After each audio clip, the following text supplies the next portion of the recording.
Mon amour, le temps va pas, le temps va pas.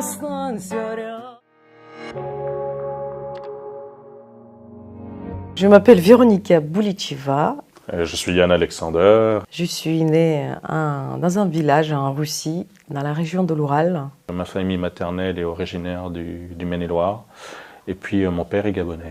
Je suis en France depuis bientôt 30 ans. Et j'ai commencé à chanter il y a maintenant 18 ans. Et j'exerce le métier d'artiste, compositeur et chanteuse. En 2019, vous montiez avec Yann Alexander un spectacle intitulé Urgence de vous, du Gabon à la Russie, qui prend aujourd'hui une résonance particulière, accentuée. Quelle a été la genèse de ce spectacle? Je voulais travailler avec quelqu'un.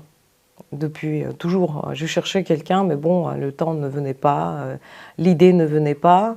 Et le fait de rencontrer Yann, en tant qu'un artiste, auteur-compositeur comme moi presque, donc quelqu'un qui incarne en soi une pensée qui transcrit dans son art de chanson, ça me ressemblait beaucoup. Je pensais que ça peut être un dialogue à mettre en scène. Et vu qu'on est vraiment très contrasté, on vient de très sud noir et moi je viens de très blanc froid. D'autant plus les contrastes, je pense, s'entraident pour voir mieux. Et moi, depuis toujours, je voulais... j'ai un besoin de dire ce que je pense et la meilleure façon, c'était de chanter. Parce que dès les petites enfances, on me disait que je chante mieux que je ne parle. Je concentre l'idée, ce que j'ai envie de dire, dans la poésie et de la chanson pour être le plus bref, mais plus juste. J'ai concentré les chansons qui parleraient le mieux de moi à travers la Russie, parce que je chante en russe et en français. Quand il y a une étoile qui tombe, des gens qui disent « Qu'est-ce que tu souhaiterais ?»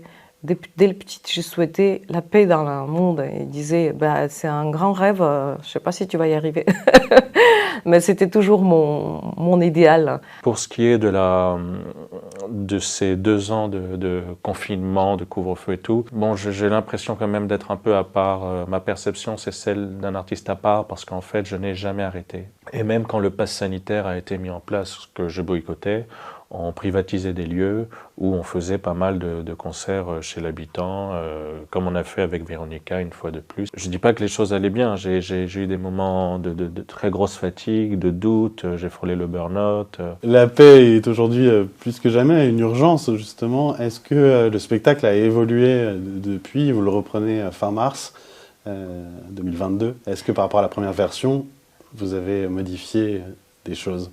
Pas beaucoup, mais je pense que le spectacle, quand il était conçu, il y a 2 ans, on avait tous les deux le pressentiment qu'il va quelque chose arriver. Et c'est ce pressentiment, aujourd'hui, il est d'actualité, qu'effectivement, il y a des différences, il y a des problèmes, et il faut mettre sur la table et de commencer à discuter avant que ça dégénère en violence ou l'incompréhension ou en guerre.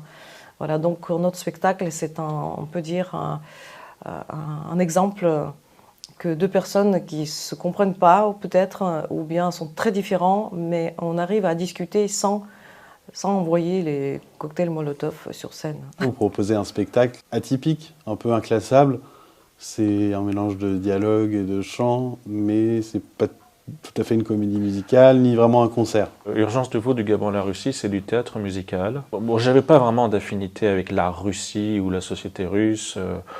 Ça reste une société où il y a énormément de racisme et d'homophobie. C'est pas vraiment le genre de choses qui m'attirent. Mais mon père a travaillé là-bas et j'y suis allé plusieurs fois. Je suis allé à Moscou et j'ai connu des Russes assez intéressants, extraordinaires. Il faut éviter les généralités, je pense. Parce qu'on dit les Russes, ce serait comme dire, je sais pas moi, les chômeurs, les riches, les bourgeois. À un moment donné, ça devient rance comme façon de voir les gens. C'est vrai que cette histoire entre l'Ukraine et la Russie m'a profondément perturbé. D'abord parce que j'ai des gens qui ont des attaches là-bas, dans les 2 pays.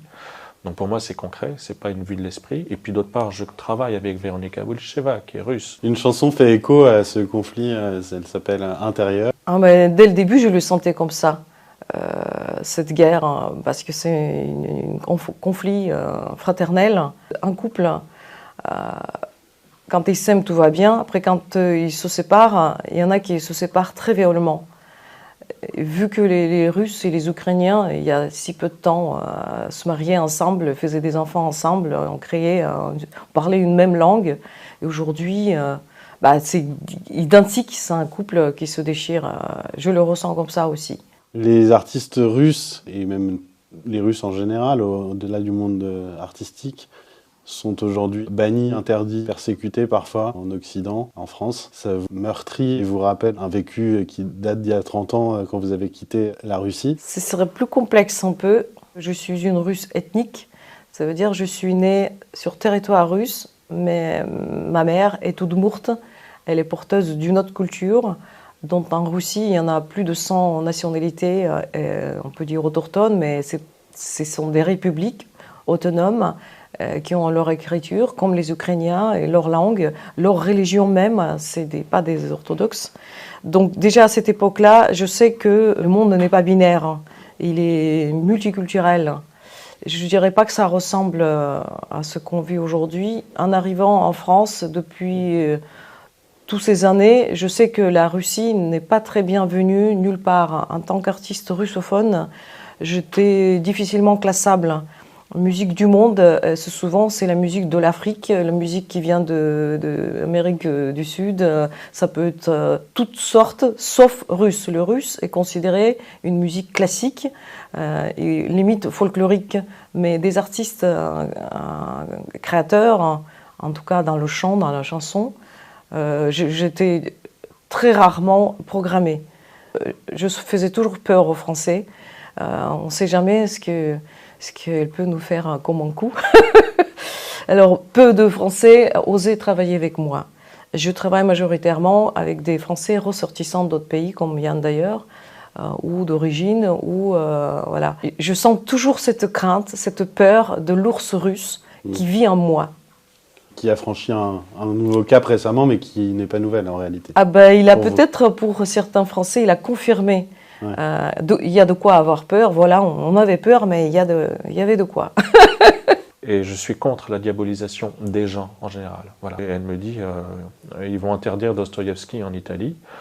Et moi j'ai cru qu'elle me racontait, enfin je me suis dit, ça doit être un truc très gros, quelque chose qu'on a dû voir passer sur Twitter et tout. Et non, en fait, après, j'ai vu que non, effectivement, c'était vrai, comme ces restaurants russes, tenus en plus par des Russo-Ukrainiens qui reçoivent des menaces, des épiceries vandalisées. Je me dis qu'on est vraiment en peu de choses et qu'il faut pas grand-chose pour ravinir les gens, dans un sens ou comme dans l'autre. C'est vrai que ça me fait peur un peu ce qui se passe. En même temps, je fais pas partie des gens qui pensent que tout va être pire que maintenant. On a eu aussi des moments atroces par le passé, donc je crois pas demain c'est pire et encore. Je pense aussi qu'on est beaucoup plus sensible aux choses atroces maintenant. Véronica et moi avons eu de longues discussions au sujet du maintien de ce spectacle, vu le contexte, et elle a dit quelque chose d'intéressant, on n'est pas des militaires. On n'est pas des militaires, on n'est pas des politiciens, on n'est pas des soldats, on n'est pas des fabricants d'armes, on est des artistes. Et notre rôle à nous, c'est vraiment d'apporter une sorte de...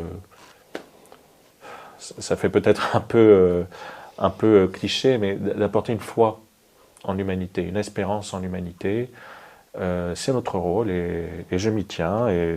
Mais cette force du spectacle, c'est vraiment de transcender les frontières, de transcender les malentendus, de transcender les différences et d'arriver à quelque chose qu'on appelle le vivre ensemble, mais pas un vivre ensemble galvaudé, un véritable vivre ensemble.